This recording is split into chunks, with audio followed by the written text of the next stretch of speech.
The dial gadget is used to modify an analog property, such as the present value of an analog output or analog value object.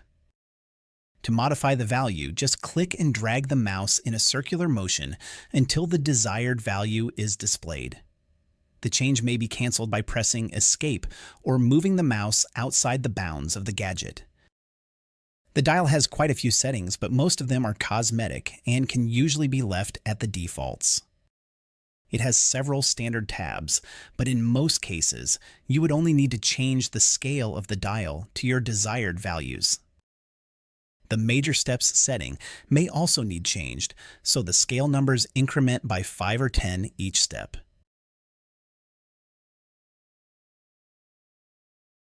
I'll leave the scale at 0 to 100 for this demonstration. Now let's go over the settings on the Dial tab. The indicator is the marker on the dial that points to the current value. There are 3 choices for the shape of the indicator, and the size may be changed with the indicator size setting.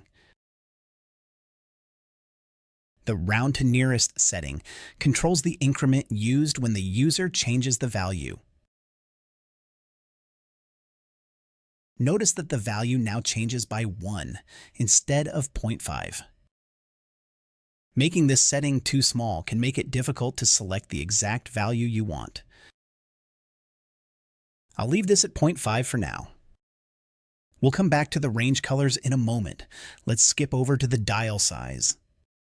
This is the percentage of the gadget size the dial should take up. The color of the knob can be changed. A gradient is automatically added to give it depth. The X and Y offset of the center of the dial can also be changed. Now let's go back to the range colors. To use a range, we first need to set the low and high limits on the Range tab. I'll use 20 and 80 for these. We can now select which of the range markers we want to display. Keep in mind that these are visual markers only. The only limitation on the value the user can set is the scale itself.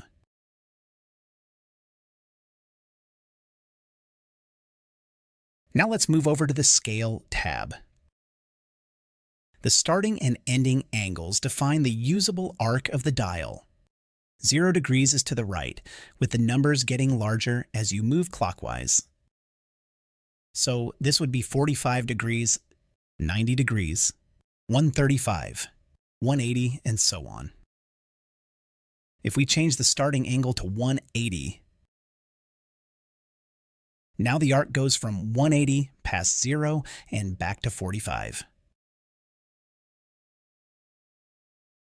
I'll just set it back to 135 and set the ending angle to 0.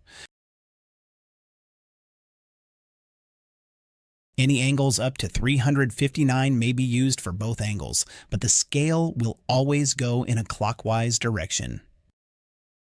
The major ticks are the lines that point to the numbers around the scale. These can be connected to each other with a line, if desired. The number of major steps directly affects the numbers around the scale. There will always be one more number on the scale than the number of major steps. This also affects the increment of the numbers around the scale. The minor ticks are the smaller ticks between each major tick. There will always be one less minor tick than the number of minor steps.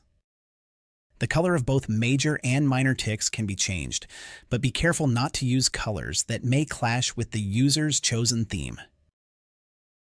The tick length sets the length of the major ticks.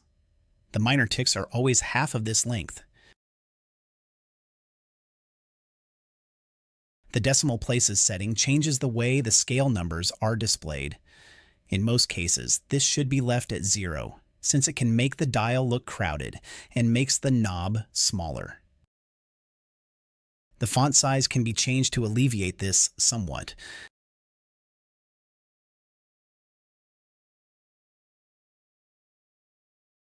The digital display gadget displays the value of a property in a style that resembles an LED or LCD display.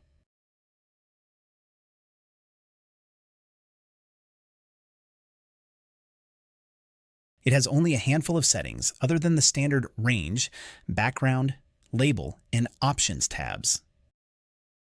The text property tells it what to display. The @ codes available for captions can be used here. These codes are listed in the help file. In this case, we'll use the codes to display the object name and value. The options for display type are segmented, which draws text with segments like an LED display. Dot matrix, which draws the text with small square pixels like an LCD display, or normal smooth text. Changing the font color will have a major effect on how realistic the display looks.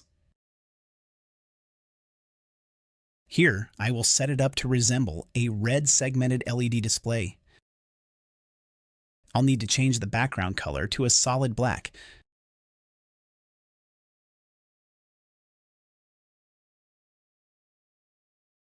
And then center the text.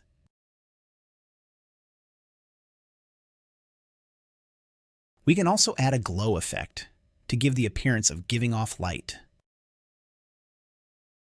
The position of the text within the gadget can also be fine-tuned as usual. Let's also set it up to flash when the value is out of range. I'll set the low and high limits to 68 and 78. Now, when the value is out of range, the whole display will flash to alert the user. I'll set the value to 80 to simulate it being out of range.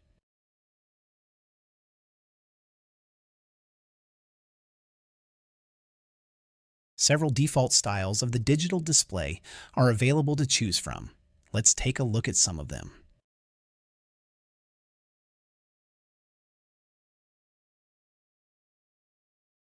First, there's a green segmented style.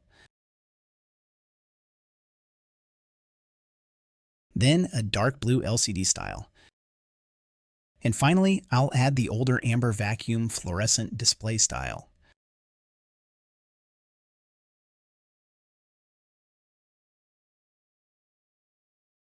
First, I'll align the displays with each other. Then make sure they are spaced equally. And make them all the same size.